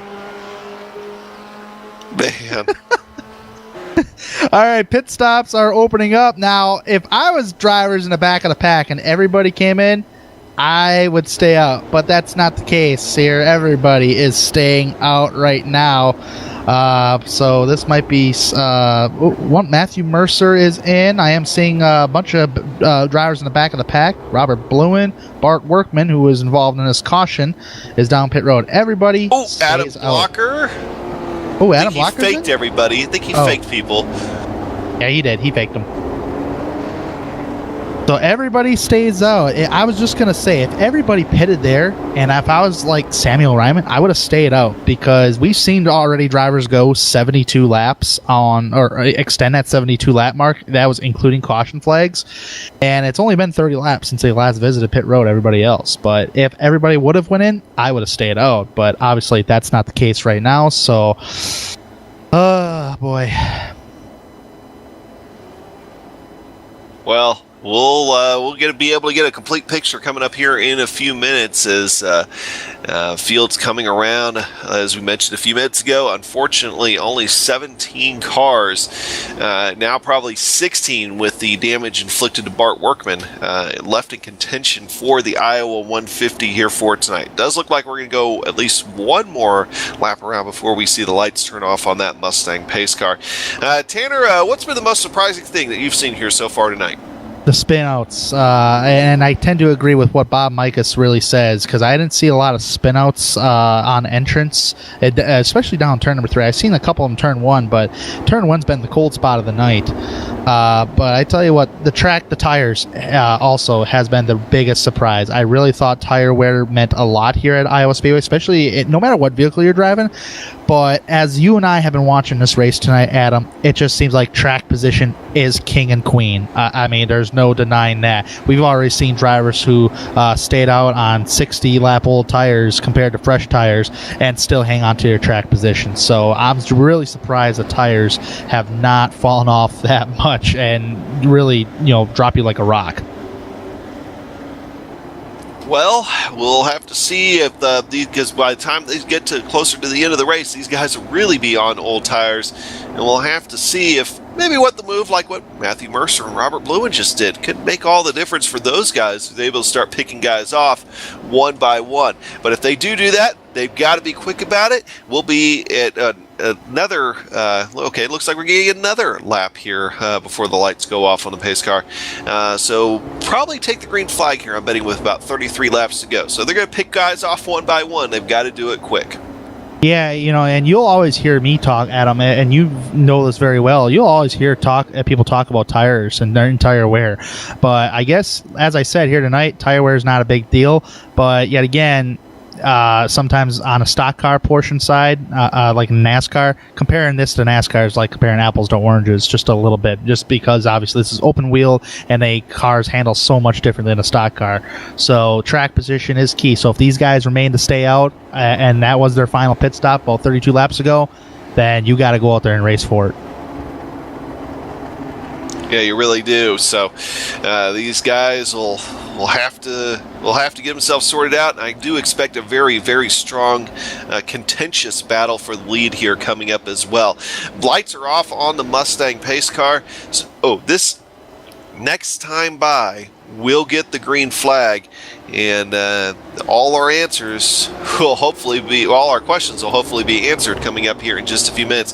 33 laps. If these guys are able to stay green, they're going to click off pretty quickly. We're running lap times in that 19.5-second range, so won't be a lot of time before we get to the end of this one if they can stay green. But the action tonight has been intense, the racing close, and I don't think that's going to change here anytime soon. Just waiting for that Mustang pace car to pull back off so we can get back going here. And there it goes. Michael Goodman going to be looking for the jump. He slows them down, gets on the gas after that, and away they go. Not quite as good of a jump as he got last time, but Joe Branch already trying to feel his way behind Andrew Kinsella. Not quite able to do anything with it. Andrew Kinsella actually gets a good run coming out of 2. He's going to look to the high side, see if he can get a little momentum going here and see what he can do with Michael Goodman.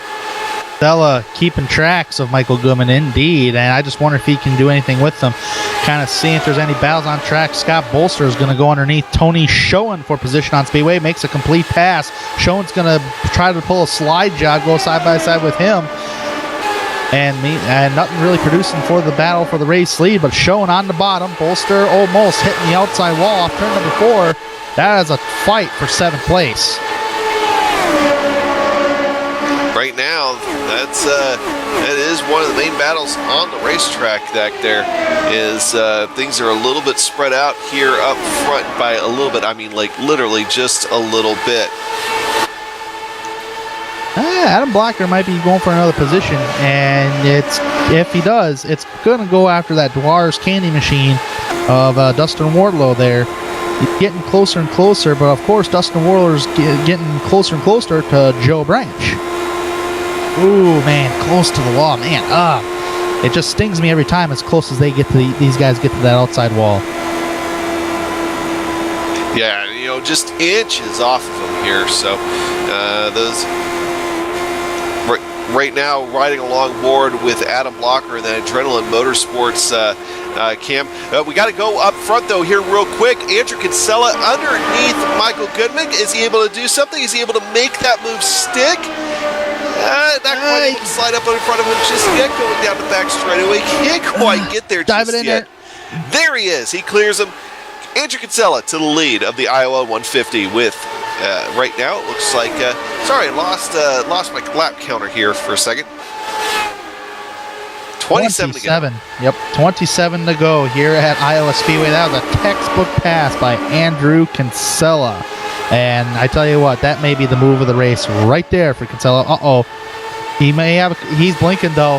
This is not what you want in any kind of race, whatever you do on iRacing. And I think Race Control is getting on that about his blinking.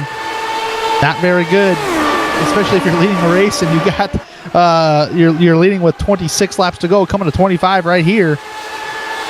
Well, it seemed like Michael Goodman had to back off just a little bit with the blinking. And that allowed Joe Branch, Dustin Wardlow, Adam Blocker to catch up with him. And don't forget, you got that second little pack back there with Jake Wright, Tony Schoen, and Scott Bolster as well that we're going to have to keep an eye on. But right now, Andrew Kinsella setting the field on fire now, 25 laps to go. He's got a good pace out there.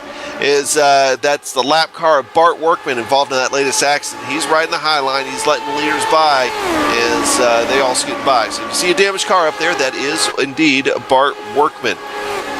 Oh, man, terrible place to catch a lap car, too. He's coming off turn 4 like that, but they all get by him unscathed. that actually did separate them just a little bit, especially the gap between Michael Goodman and Joe Branch really kind of spread out there just a little bit. Those guys, once again, getting really close to that wall. Nobody into it, though, this time at least. What a whale of a run for Andrew Kinsella here at Iowa, Adam. Want to know why? Because he's only got 2 top 10 finishes on the season, 3 DNFs and 10 starts. He's thrown an average finish of an 18th this season, and he's never led a lap whatsoever until tonight. This is a huge thing for Andrew Kinsella, and there's been times he has shown consistency. He just hasn't had the finishes to rack them up. So great run for Andrew tonight. He's definitely been the victim of some bad luck here for the season. 20 laps to go here at the line. Will tonight be the night that Andrew Kinsella's bad luck comes to an end and he's able to come away with the W? Oh, we got a car around. Dustin Wardlow's around. Adam Blocker's around. He's into Jake Wright. Adam Blocker is rumbling, tumbling, fumbling there through turn 2. Involved. Samuel Ryman's around. Bart Workman involved. Oh, no, what happened here?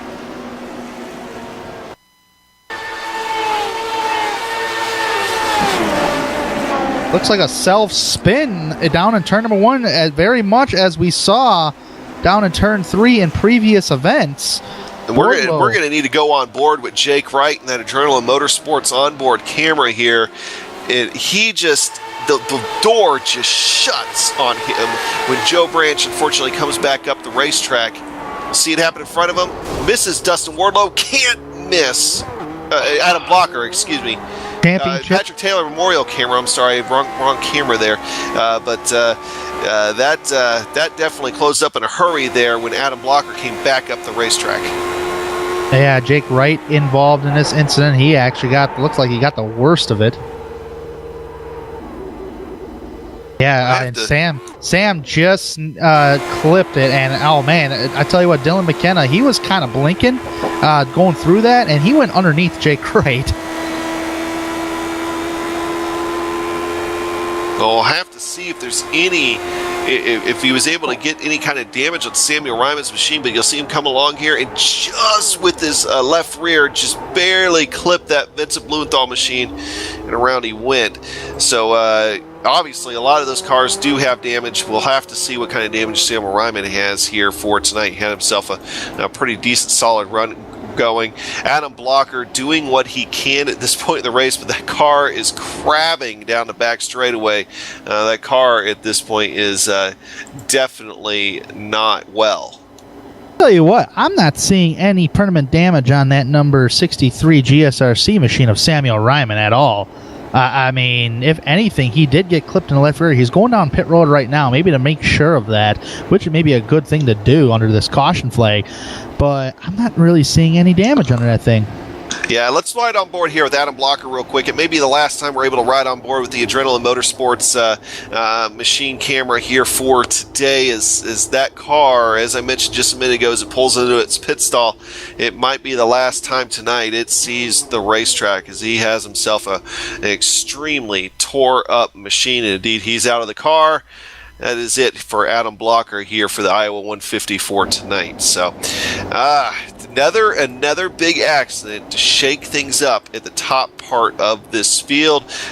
So now your top 5 is going to be Andrew Kinsella, Michael Goodman, Joe Branch, Tony Schoen, and Scott Bolster making an appearance here in the top 5. I tell you what, we're going to go ahead and take another quick break here on GSRC. When we come back, we'll bring you to the finish of tonight's Iowa 150.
right, we come to green here. It's going to be 14 laps to go.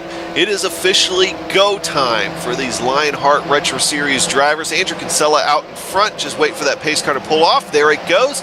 Andrew Kinsella brings him down, gets on the gas. He is away. Good jump on Michael Goodman. Michael Goodman already having to fight off Joe Branch and Tony Schoen, making aggressive moves there, going down the front straightaway, trying to retain those positions. That was a terrible arc entering turn number 1 on Joe Branch's end. No caution flag. He spins it out on the apron. This is something we may have to pull up on the GSRC radio. He tried to go for a pass, and I mean, when you're at this portion of the race, you kind of have to. But the way he arced that thing into the corner, man, it just looped it around. And that broke up that little bit of a battle back there now. It looks like it might come down between Andrew Kinsella and Michael Goodman if Scott Bolster can't get up there and do anything with it. And we'll watch that gap up front here in just a minute. Looking back at Scott Bolster, he's having to hold off Tony Schoen and Dylan McKenna making a top 5 appearance Where'd here he come for from? tonight. Yeah, my favorite paint scheme is out there. He's been able to just click them off one by one, had great track position, and Sammy Ryman would have been there with him. He's been right up there with Sammy Ryman all night if Sam hadn't gotten spun on that last caution right there. As he is taking a look at the inside of Tony Schoen, he wants more than just 5th here tonight. He's thinking about trying to get in too deep into the top 5.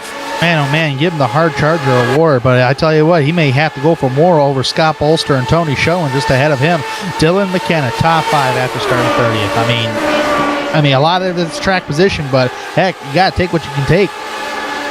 Look at that battle between Schoen and Bolster. I mean, these guys have been neck and neck for actually back when they were racing for the top 10. Now they're in the top 3 spot. Who's racing for that podium finish between Schoen and Bolster? Oh, Adrian Kinsella's around, and Michael Goodman's into him. They are into turn 2. Yellow on the speedway. Oh my God, I literally jumped. Holy cow, and that, oh man, the car just snapped loose on him on entrance. Schoen got a good piece of that. That's heavy damage on Tony Schoen and Andrew Kinsella. I'll have to pull up here. And on the verge of victory lane tonight for Andrew Kinsella, on board with Michael Goodwin right now. Goodman, oh man, he just annihilated Andrew Kinsella in turns 1 and 2. And you can see right there on the left front, that fin right there just sticking up. That's heavy damage. That's a lot of damage right there. Here's on board with Tony Schoen, who was in 3rd place at the time. And he was battling with Scott Bolster down in turn number 1 here. You're going to see some smoke right here. Smoke's happening. Going right underneath it. That's the best you can do. And Tony Schoen's now going to be your new race leader. Oh, man. Or Goodman, excuse me. Is it Goodman? Yeah, it's Goodman. Yeah, Goodman was out in front when the yellow came out. Even though he was making contact at the time, he was able to keep his car straight. But make no mistake, he has heavy front end damage here. He's just hoping for a miracle at this point. Another race-changing accident with a car breaking loose in the later stages here at Iowa. Yeah, I was pulling for Andrew Kinsella, man. I mean, he's had quite a few dismal finishes this season. First time leading laps. I mean, pretty much had the dominant car out there, working his track position and wrecked out in the closing stages of the race. That's got to be heartbreaking for Andrew. Well, now we wait for the lights to once again go off on the pace car, but we know it's going to be a minute. I think Michael Goodman's giving it up. Michael Goodman's coming down pit road. He knows he has significant damage on the front end of his vehicle. That's going to put possibly only 12 cars left in contention here for this race. We're coming down to the race where this is probably going to be our final green flag start, since it is 6 laps remaining here at Iowa, and this will put Tony Schoen and Scott Bolster 1-2 right now, who have been neck and neck at quite a few times tonight. I just wonder if they're going to go neck and neck again. But look who is in 3rd place in the popcorn spot. If any of those top 2 drivers lose it on entry like we just seen, Dylan McKenna. I mean, he has a shot at winning this race tonight after hanging out in the back of the pack, started 30th, and he's up there in the podium spot. I mean, fantastic run. Yeah, listen to the starting spots here of your top 4 here right now. 11th with Tony Schoen. 24th with Scott Bolster. 30th with Dylan McKenna. Dylan didn't even put down a qualifying time. He wanted to start in the back. Matthew Mercer in 15th. Those are the starting spots of your top 4 here for the end of this race. So suddenly the battle that we were watching right before Kinsella lost the car is all of a sudden the battle that could be potentially for the race win when they go back to green here in just a few minutes. We're at 5 laps to go. We'll see if the lights come off on the pace car this next time by. If they do, we'll get the green flag with 3 laps to go. Wow. Hey, Adam. I was not expecting this. Adam, we might just see another wild finish like we've seen at Indianapolis. This is setting up. It is brewing up to be one. I mean, just think about it. This is pretty much the same situation of what happened back in Indianapolis. And look what happened coming off turn number 4. Well, this isn't a 2.5 mile racetrack. This is a 7/8 mile track, and anything can happen, as we documented numerous times tonight. You know, I'm looking at your top 10 in points right now, and the only person in the top 10 in points that has not had some sort of serious difficulty here for tonight as the lights go off on the pace car has been Travis Jagerliner, currently sitting in 5th position here for tonight. And it would be a great points night for him if it wasn't so much for the fact that Jason Galvin, right behind him, has been able to overcome his own difficulty here and is right on the verge of getting back into the top 5 himself after that accident he was involved with a while back. So, you know, the point standings after this race here for tonight are going to be, I think, shook up is going to be the phrase we're going to be using when we talk to you again in almost 1 month when we come back to Barber. But I'm encouraging everybody, go to LionheartRacingSeries.com, check out the updated point standings when they get those up. Mustang pace car taking a little line. Tony Schoen backing him up here just a little bit. He's looking. Mustang is off. We are going to get the green flag. Then they come across the line here. It's going to be 3 laps to go. Tony Schoen on the gas. He is away. Scott Bolster behind him. He's going to have to fight off Dylan McKenna already. Heading off into turn 1. That orange machine of Tony Schoen is away. Actually has himself a pretty decent gap. That was probably a race-winning restart right there, providing he does not make any mistakes. He's got to hold them off right now here, Adam. With 2 laps remaining at Iowa, it seems like a pretty decent-sized gap between Schoen and Bolster. Schoen looks like he's going to get a little tight here. He's going to drift up the track. Bolster gets a good run. Bolster looking for a way, weaving. Can't find anything just there. He's coming to the white flag. Bolster's going to take a look to the inside. He's right underneath his rear wing. He's not able to get there going into turn 1, but Tony Schoen drifts up the track again. Scott Bolster gets back into the draft. Is he going to be able to do anything with him here coming to the line? Not going to happen. No. And Scott Bolster gets tight. He gets tagged by Dylan McKenna. They're going around. Tony Schoen's going to win the race, and they're wrecking behind him at Iowa. Tony Schoen, the winner of the Iowa 150. Matthew Mercer, 2nd. Jason Galvin able to overcome a wreck and come home in 3rd position here for tonight. Holy cow. Tanner, I think you had a better view of that than I did. Talk us through the replay. Yeah, absolutely, man. I tell you what, coming to the final stages there off turn number 4, it looked like it was a push-tight scenario for Scott Bolster, and he really had to slow up to avoid the outside wall so he can finish the race. But here comes Dylan McKenna up to the back bumper and too fast, gets into Bolster, sends the 2 cars around with Bolster on the speedway, and somebody got annihilated right there as a bunch of cars passed the start-finish line. And McKenna actually finished 6th. That caused Robert Bluen, Travis Jagerliner, Jason Galvin, and Matthew Mercer. The one who actually got annihilated was Mercer. He will come across the line in 2nd with a wrecked race car. Unbelievable. And just an Wow. Not only did he come across second, he came across not on all four wheels. I think he was on one wheel when Matthew Mercer came across the line.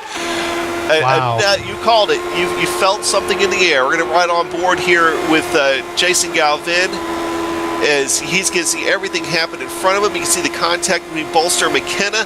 The wreck happens in front. There goes Bolster. There goes Mercer.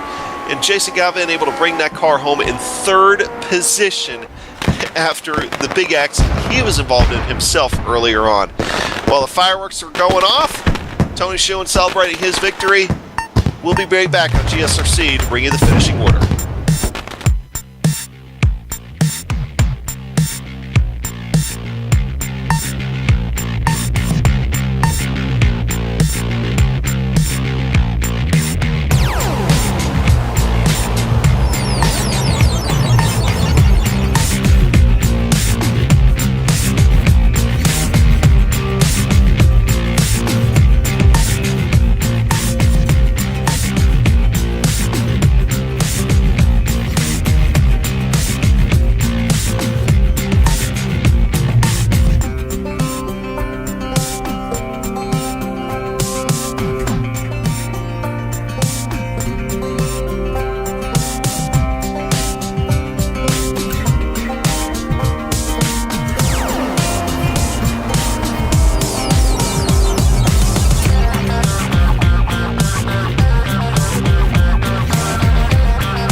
What a crazy night underneath the night lights. Huh.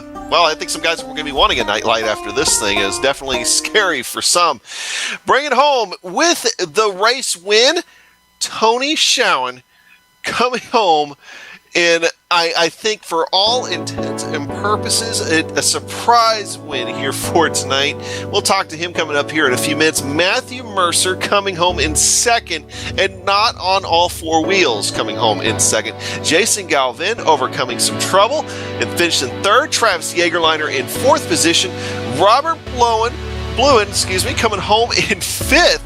Dylan McKenna had himself a podium. Unfortunately, that all went away in the final quarter of the race. He's going to come home in sixth. Mark Amok in seventh. Joe Branch coming home in eighth. Vincent Blumenthal in ninth. And Samuel Ryman in 10th. Dustin Wardlow in the Dwarves Candy Machine is going to come home tonight in the 11th position. Scott Bolster, actually the one who was in that last lap wreck, was setting up for a second place finish, but he wound up in 12th. So 12th place finish was for Bolster. Andrew Kinsella, man, I tell you what, I really feel for him on the verge of victory lane, and unfortunately wrecked out, finishing 13th. Bart Workman, the first car a couple laps down here, is going to finish in 14th. Michael Goodman will finish in the 15th spot here. He had a good run tonight. Unfortunate for him. Championship leader Jake Wright will finish in 16th. Adam Blocker, the one who's been in momentum, not tonight, will finish 17th. Ed Tutwiler will finish in the 18th spot. David Altman 19th, and rounding out the top 20, Pierre Deigel. Yeah, now we're in a lot of the guys that had some pretty significant contact here for tonight. Big Joe Hassard, Dan Guerin, Bob Mikas, we were able to talk to him earlier on. Peter Edwins in 24th, Scott Johnson 25th, Chris Lanini 26th, 27th, Frank Beezer, 28th, Jack Bogan, 29th, Ron Hacker, and Christopher coming home in 30th position. We said it a few minutes ago, it seemed like the only person in the top 10 points that did not have a significant problem tonight was Travis Jagerliner. Everybody else in the top 10 had some trouble at some point in this race. Now, with that, we're going to break down for his first career Lionheart win in IndyCar or the Retro Series, Tony Schowen. And Tony, real quick before I hand you off to Tanner, I've got to apologize to you, and I think I've been doing it all season. I've been pronouncing your last name wrong, so I'm sorry for that. I think Tanner's got some questions for you, though. No problem, Adam. Absolutely. Tony Schowen, I tell you what, man, you got a pretty good finish here tonight. I want to say a lucky finish, but at the same time, you were in the right position at the right time, as track position was key tonight. How hard was it for you to pass drivers out there? Because it looked like many times you were battling with Scott Bolster, not just for first, third place, other times for 10th place as well. Yeah, it was tough. You really needed a good momentum to have any chance of passing anybody, to be passing anybody safely. That's the only way I handled it. If I was going to run with somebody side by side, I didn't mess with it. I just made sure I had a nice run before I did anything. Yeah, absolutely. And with track position being key, tire wear just did not seem too much of a problem, but it just seemed like the spin outs on entry of the corner was. Do you think would be going, as a driver, what do you think would be going on with the entrance spinning out ordeal? Just drivers just losing it? If you notice, it was probably when it was after a decent a longer green run, or a guy hadn't pitted for a while. Most of the time it was when they had a light gas tank. It got loose. That happened to me last night in the practice race. I was running really fast, and I just cranked it pretty hard to the left once, and it snapped on me, and it was when I had a really light tank. So those last several laps there, I just made sure I was really smooth in the turns so that the rear end didn't snap on me. Yeah, most definitely. That just seems like what has been going on, what other drivers had described it as well. But in those final moments of the race there, what was going through your mind? Playing defense, obviously, or what was just going through your mind in the final laps of the race tonight? Yeah, definitely. I just wanted to get I knew if I just got a great jump on the start, I'd be all right. And then when Scott got on my rear, just made my car as wide as it could be without taking each other out. So he raced really good tonight with me. Absolutely, Tony. And this is your first win, from my understanding, here in the Lionheart series, in the Retro series, actually. And your best finish previous to this was third place back in Pocono back in March. Now we're going to go to a road course, which is going to be Skip Barber. How do you feel about your chances on possibly another victory lane or a top 10 position at Skip Barber? I won't have the greatest chances. Ovals are my deal. Road courses are always a learning thing for me. So the top 15, top 20 would be really good for me. Yeah, definitely. So with that being said, man, congratulations on the win. Thank you. Jumped up spots in points, and you've been consistent at times on the oval side. I know you have been consistent on the road side too. It's just we haven't seen finishes that showing up. But congratulations tonight, man. Thank you much. Appreciate it. That was Tony Schoen taking the victory lane here at the Iowa Speedway, Adam, and I believe you've caught up, with Matthew Mercer for second spot. Yeah, Tony Schoen bringing that orange number 31 home in victory lane here for tonight. Now, second place finisher Matthew Mercer, and Matthew bringing it home in second, but not necessarily all on four wheels at the time. Hey, walk us through what you saw there coming out of the last corner. Well, what I saw just coming out, I was going through 3 and 4, and I was expecting this guy's going to push up. So as he started to push up, they got collected into each other, and then I was basically a deer in the headlights from there on out. I was expecting one of the cars to drop on down low, but he didn't go low, and that's all she wrote from there. Well, Matthew, of course, it seemed like you were you were kind of one of those cars that was always in the thick of it here for tonight, but always kind of right in the back of the thick of it. A pretty eventful night, at least for right in front of you. Just coming home, starting in 15th, coming home in second. Now, what was the most exciting moment of the night for you, with the exclusion of the last lap? I would have to say that at least that one of the second to last cautions that we had, that basically just was a massive wreck, and it was basically just a split-second decision. Either just stay on track and risk it, or just dive right to the bottom, slow down, just survive and get by everybody in one piece without taking any hint of damage. Well, Matthew, just want to congratulate you again on a second place finish, and hopefully we'll be able to get a chance to talk to you here again coming up soon. Of course, Barber Motorsports Park coming up next. One last question: how do you feel about Barber? Or you feel like you might have a competitive race car there? Well, we'll have to wait and see. I'll be honest, I don't expect to exactly finish too well, but I'm hoping for some attrition to kick in. And at least the goal is the top 15, and if I'm lucky, I can maybe get in the top 10. But that's at least the best scenario.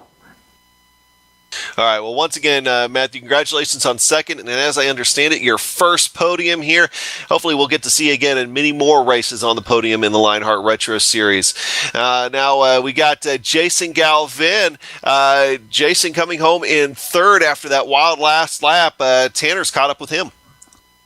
Jason Galvin, man, you've been had a pretty eventful night, up and down the board, getting caught up into an incident. And I tell you what, that was pretty impressive to come home third place with a damaged race car. Tell me all about your race tonight. Oh man, this would be one that I remember for all the wrong and right reasons, I guess. It's funny, I was on our admin channel, and I wasn't necessarily complaining. I just pointed out that I thought that that went the championship. I had some issues earlier this year, and I'm trying to get back to Jake, and even Ryan Otis missed 2 races, and he's still ahead of me by a couple points. So, I knew I had to be pretty much flawless from here on out, and then that happened, and Jake was up front, and I said, man, it's over. I'm going to finish 15th, 16th, and I'm racing for second and third in points. The race ended, and Pierre Degley got on there. He's like, I don't ever want to hear you complain about your luck again, because I don't know how I finished third. I wish I had an answer. I heard you say that I got caught up in a wreck. I mean, we can call a spade a spade. I wrecked. I know that Joe did too, but I didn't know Joe wrecked until I turned back around. When Joe Branch and I want to say it was Showen peeled off into the pits, I think the change in air. I don't know. I wish I had an answer. A couple guys had random spins. Hassert and I synchronized spun together. I would have spun if Joe was there or if he wasn't.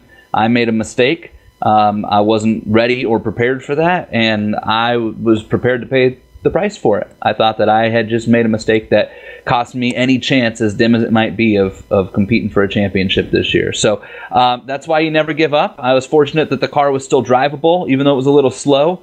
I seem to have restarts down, and I can't figure that out. I get great restarts in this car, and I picked off a couple guys there, and then, yeah, the last lap happened. I was on the radio to Travis Jagerliner going down the back straightaway. I said, dude, you better be ready to do some bobbing and weaving when we get to the front stretch. And we came off 4, and sure enough, him and I bobbed and weaved and somehow ended up 3rd and 4th. So it's a great night for the AGR team. Travis, Michael Goodman, I thought that he was probably the class of the field tonight, and it was unfortunate to see, him and Andrew were both just so dominant. Unfortunate to see him get caught up there.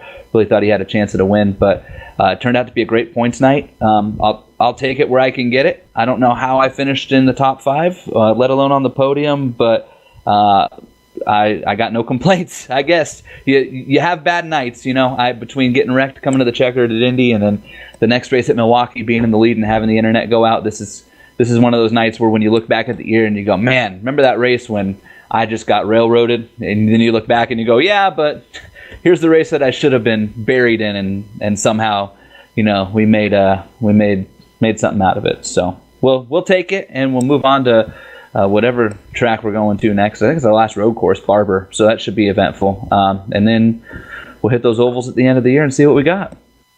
Yeah, absolutely. And speaking of your up and down event tonight, with the exception of that last lap, what was the most exciting part from your view inside that cockpit of that Menards 42 machine there?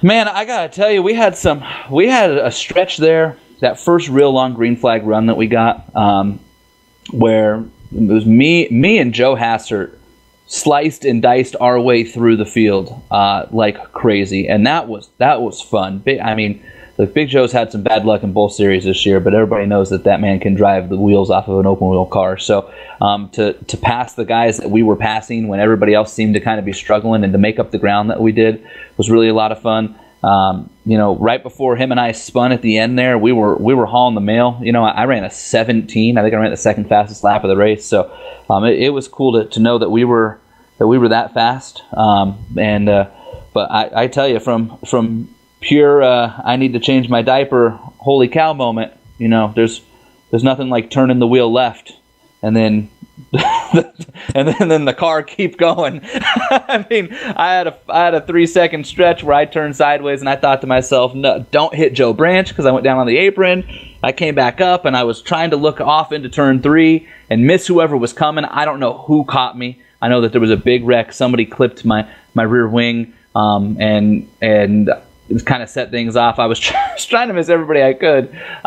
There's probably nothing quite like rolling backwards at 130 miles an hour and trying to drive the car, but I tried. Just didn't work, So, man, it was an eventful race. Iowa tends to do that in the Lionheart series. Doesn't matter if we're in the Indy car or the retro car, I guess. This is kind of one of the great equalizers of racetracks. So, a lot of fun tonight. Absolutely a wild one. That's putting it real mildly too. But I tell you what, you've already notched up a road course win earlier this season at Long Beach. Can you notch up another road course win at Barber? Not a chance. And I'm just being. Look, I guess you should never say not a chance, right?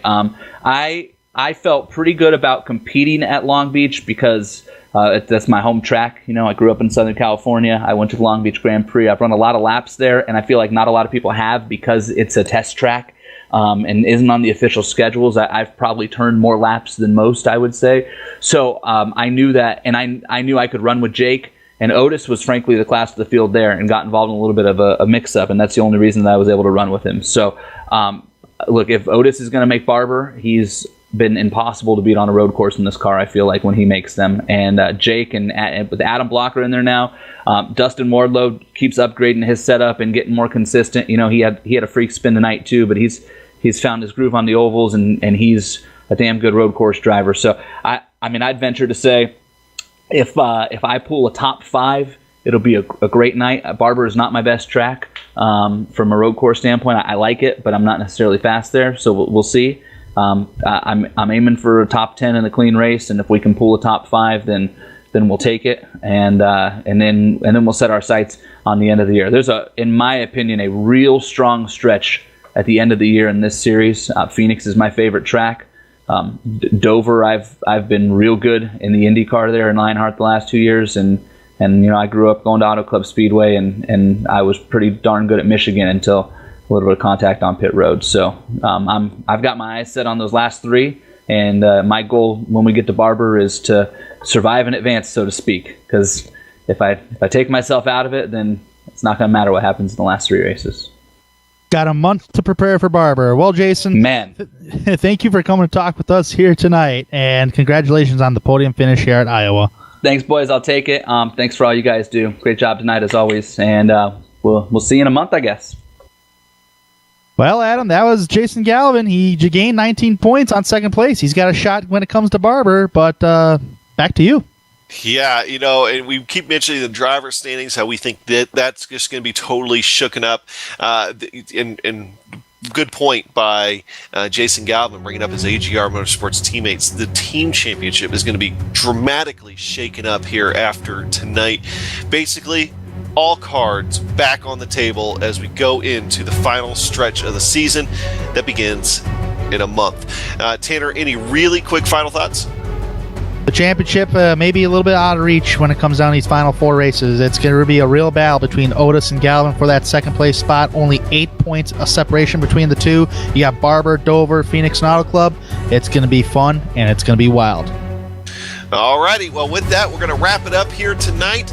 I want to give a thanks, of course, to the Lionheart Racing Series. Visit them at lionheartracingseries.com, especially if you're an avid viewer of the series. You get the updated point standings there whenever they get them posted. Also want to thank the race sponsor here for tonight. Jack Bogan sponsored the race for the series. He was also running a Patrick Taylor Memorial camera for us here for tonight. Fortunately, his night came to an end early. Thanks to the software and hardware that we use for our broadcast, you can see they're listed on your screen. Additional thanks to our musical contributors Eric Ekholm and Casey Lalonde, whose music you can also find at the websites listed. Thanks to the team today, Tanner, Joe, and Dougie. If you'd like to find out more about GSRC, you can find it at globalsimracingchannel.com. We're also on Twitter at GSR Channel and Facebook at /Global Sim Racing Channel. Next race, well, I guess we'll call this a fall break as temperatures start to cool off and we head south. Sweet home Alabama.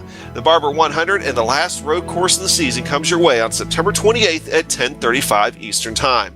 We'll also have upcoming races for other series on your screen, so check those out, mark them down on your calendar. Till next time, race clean, race hard, and we'll see you on the track.